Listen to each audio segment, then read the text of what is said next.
ఉద్యోగం పోతుంది, నువ్వు కూడా జైలుకు పోవాల్సి వస్తుంది అని ఈ చట్టం చెప్తుంది. అదే కేసులో హిందువులకు కనుక వర్తించే చట్టంలో మాత్రం బాబు భారతదేశంలో ఏనా చట్టం ఎవడైనా నేరం చేసినప్పుడు వాడు నేరం రుజువయ్యేదాకా ప్రతి వాడిని నిర్దోషిగానే భావించవలను, నువ్వు అవతల వాడు నిన్ను కొట్టాను నువ్వు రుజువు చేసుకో, లాయర్లను తెచ్చుకో అని చెప్తుంది. అంటే వీడి కేసు పోతుంది, వాడి కేసులో మాట్లాడుకుని ఒకే కేసులో వాడు జైలుకు పోతాడు.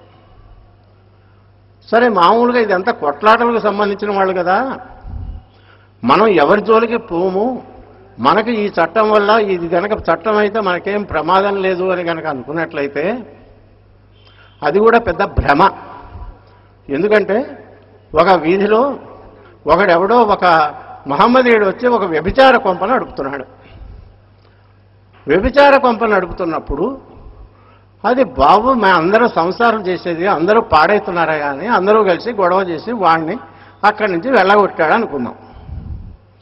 అది కనుక చేస్తే ఈ చట్టంలో ఒక సెక్షన్ ఉంది, ఒక మైనారిటీ గ్రూప్కు చెందిన వాడి యొక్క బతుకు తెరువుని దెబ్బగొట్టి వాడి వ్యాపారాన్ని కనుక మీరు ఎవడన్నా కనుక భంగం కలిగించేట్లయితే అర్జెంటుగా తీసుకెళ్ళి వాడిని కంప్లైంట్ అయిందన్న మరుక్షణం చేశాడా లేదా అన్నప్పుడు చేశాడనే ఊహించేసుకొని మొత్తం ఎవడెవడి మీద అయితే వాడు కేసు పెట్టాడో వాళ్ళందరినీ తీసుకెళ్ళి మూసేయమంటారు. ఇక దాని మీద అప్పీల్ ఉండదు. ఒకవేళ వచ్చి ఇన్వెస్టిగేట్ చేసిన పోలీస్ ఆఫీసర్ కనుక మేము ఇట్లా అయిందయ్యా, వీళ్ళు చేసింది వీడి మతానికి లేదు, వాడు తప్పుడు పని చేశాడు, వీళ్ళు అన్నది కరెక్టు అని కనుక ఎవడన్నా బుద్ధిహీనుడైన పోలీస్ ఆఫీసర్ నుండి కేసు కనుక క్లోజ్ చేస్తే ఆ పోలీస్ ఆఫీసర్కి మూడుతుంది. ఎందుకని అంటే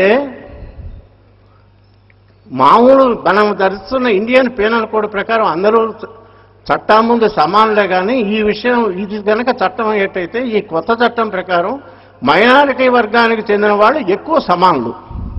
ఎంత ఎక్కువ సమానులు అంటే వాడు కనుక ఒక కేసు పెడితే ఎవడి మీదైతే కేసు పెట్టాడో అది మతానికి సంబంధించింది అయినా కాదా అన్న దాంతో నిమిత్తం లేకుండా వాడు ఎవడు కేసు మీద పెట్టాడో, ఎవడు నీ మీద కేసు పెట్టాడు అనేది మాత్రం రహస్యంగా ఉంచి ముందు తీసుకెళ్ళి వీడిని లోపలేయమంటామే కాక,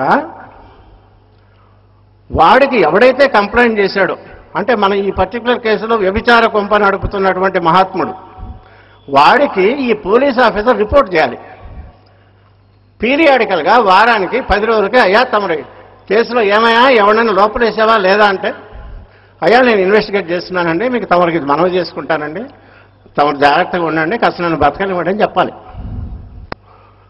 ఒకవేళ వీడు కనుక మళ్ళా తన బుద్ధిని కనుక ప్రయోగించి కనుక కేసు క్లోజ్ చేస్తే వీడు సరిగ్గా చేయలేదు అని కనుక వాడు ఇక ఇక్కడ సూపర్ పార్లమెంటు సూపర్ కోర్టు ఏదో ఒకటి వస్తున్నది, నేషనల్ అథారిటీ అని, దానికి కనుక కేసు పెడితే ఇక అయిపోయినట్టు. ఇందాక రామారావు గారు చెప్పినప్పుడు ఏం జరిగిందో మీకు తెలుసు. సరే మనం ఇట్లా వ్యభిచార కొంపలు చెబుతున్నాం, మనం కళ్ళు మూసుకుందాం, మనకెందుకు, మనం ఎవరి జోలికి పోవద్దు, కళ్ళు చెవులు మూసుకొని ఉందాము అని అన్నా, మీరు కనుక కొంపదీసి ఈ వందే మాత్రం అని ఏదో దానికో ఇంకో పత్రికో ఇంకో సంస్థకో ఏదో జై హింద్ అని ఎవడన్నా అనుమానంటే వాడికో ఏదైనా చందా కట్టినా మిమ్మల్ని తీసుకెళ్ళి లోపల ఇచ్చు. ఎందుకంటే ఈ అన్నిటికన్నా పెద్దటువంటి దీనికి ఏమిటంటే, నేను కాస్త భారతదేశ చరిత్రను చదివానని అనుకుంటున్నా. మన 7000 సంవత్సరాల చరిత్రలో విదేశీయులు ఎన్నో దండయాత్రలు చేసి ముస్లింలు క్రిస్టియన్లు రకరకాల విధాలుగా ఇక్కడ మతం మార్చాలని హిందువులని నానా రకాలుగా హింసించి క్షోభపెట్టి ఊచకోతలు కోసి మతాంతరీకరణలకి ఎన్ని విధాల ఎన్ని దుర్మార్గాలు ఎన్ని ఘాతుకాలు చేయాలో అన్ని చేసినప్పటికీ కూడా ముస్లింల చేతిలో ఒక 1000 సంవత్సరాల పాటు దేశాధికారం ఉన్నా, క్రిస్టియన్ గవర్నమెంట్ చేతిలో 150 ఏళ్ళు ఉన్నా, ఈ హిందువులు అనేవాళ్ళు హిందువులుగా కనీసం 70 మందో ఎంతమందో మిగిలారు. ఇంకా ఎవరు వాళ్ళని ఏమీ చేయలేకపోయారు. అప్పుడున్న గవర్నమెంట్లు కూడా ఎంతటి ఔరంగజేబులైనా గజనీ మహమ్మదులైనా వాళ్ళ యొక్క మతాన్ని ప్రాపగేట్ చేయాలనో ఏదో కష్టపడ్డారే కానీ హిందువుల లోపల చిచ్చు పెట్టాలని ఎవడు సాహసించాల. ఆ సాహసం ఇప్పుడు మన ప్రజాస్వామ్య దేశంలో ఓ సెక్యులర్ ప్రభుత్వం చేయబోతున్నది. దీని యొక్క నిజమైన భయంకరమైన కాన్సిక్వెన్స్ ఏమిటి అంటే, చాలామంది అంటున్నారు ఆర్టికల్ 355 పెడతారు, స్టేట్ గవర్నమెంట్లను డిస్మిస్ చేయొచ్చు, తర్వాత ఏదో ఫెడరల్ స్ఫూర్తికి విరుద్ధమని. ఇవేవి నేనేం పట్టించుకోవట్లా. ఎందుకంటే ఒక స్టేట్ గవర్నమెంట్ని కనుక డిస్మిస్ చేస్తే ఆ స్టేట్ గవర్నమెంట్ నడిపేది పాలిటీషియన్లు, పొలిటికల్ పార్టీలు. వాళ్ళని ఎట్లా రక్షించుకోవాలో బ్రహ్మాండంగా తెలుసు. వాళ్ళ సంగతి వాళ్ళు చూడగలరు. దాని గురించి మనం పెద్ద భయపడక్కల. కానీ దేని గురించి భయపడాలి అంటే, పొలిటికల్ పార్టీలు అండాలేని, ఏ రకమైన అండాలేని, సామాన్యులైన దిక్కులేని హిందువులు ఎవరైతే ఈ దేశంలో ఉన్నారో వాళ్ళ యొక్క మనుగడ, వాళ్ళ కుటుంబాలు హిందూ కుటుంబాలుగా మిగలటము అనేది రేపు ప్రశ్నార్థకం అవును. ఎందుకు అవుతుంది అంటే, ఓల్డ్ సిటీలో ముస్లింలతో గొడవలు పడేవాడో, కత్తులు దూసేవాడో, తలవారు యుద్ధాలు చేసేవాడి మీదుగా కాదు ఇది. మీ ఇళ్లల్లో కనుక ఒక సాఫ్ట్వేర్ కంపెనీలో మీ అబ్బాయి పనిచేస్తుంటే, అదే సాఫ్ట్వేర్ కంపెనీలోనూ ఇంకో దగ్గర కనుక అతని ముస్లిం కొలీగ్ కనుక ఏదైనా చిన్న గొడవ పడితే, లేకపోతే మీ అమ్మాయి ఎవరన్నా కనుక కాలేజీకి పోతే, ఆ కాలేజీలో ఏదో మాట వచ్చి ఎవరన్నా ఆమె ముస్లిం కొలీగ్నో, క్రిస్టియన్ కొలీగ్నో, కో స్టూడెంట్నో ఏదన్నా చిన్న మాట అంటే, దానివల్ల నేను ఈ మతానికి చెందిన వాళ్ళనే కనుక నన్ను ఈ అమ్మాయి అన్నదంటే, మీ చిరంజీవి అమ్మాయి చిరంజీవి అబ్బాయి సాయంత్రానికల్లా లోపల ఉంటారు.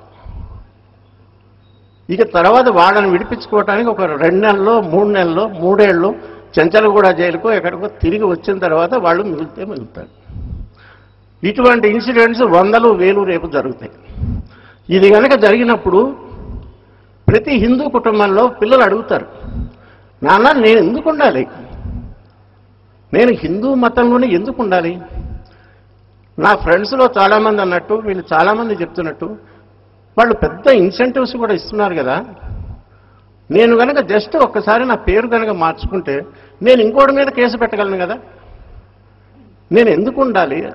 ఇప్పటికే లవ్ జిహాదులు, ఇంకో రకమైన జిహాదులు పేరు పెట్టి పెట్టకుండా ఇవాళ హిందూ కుటుంబాలు అనే దానిలో కనీసం ప్రతి 4 కుటుంబాల్లో ఒక కుటుంబంలో ఒక అన్యమతస్థులు ఉన్నారు, కోడళ్ళుగాను అల్లుళ్ళుగాను.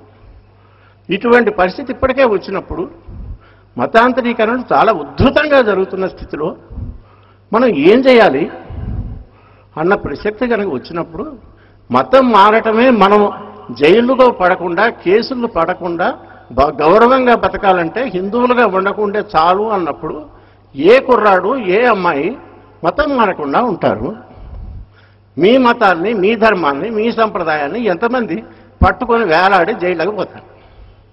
ఇది అంటే 7000 సంవత్సరాల్లో ఎవడూ చేయనటువంటి పని ఇది వచ్చినప్పుడు మనం ఏం చేయాలి అన్నది ఆలోచించుకో. చివరిగా ఒక మాట చెప్పి ముగిస్తాను. కమ్యూనల్ వైలెన్స్ బిల్, మత హింస, దీనిలో పెద్ద నేరాలు ఏంటంటే హేట్ ప్రాపగండా. ఒక మతం మీద మతం పేరు చెప్పి ఆ మతంలో ఉన్న వాళ్ళ విశ్వాసాలను కనుక దెబ్బతీసేట్టుగా ఎవడన్నా కనుక హేట్ ప్రాపగండా, ద్వేషపూరిత ప్రచారం చేస్తే జరిగింది అని అంటే బాగుంది, జైల్లో పెట్టమన్నాడు.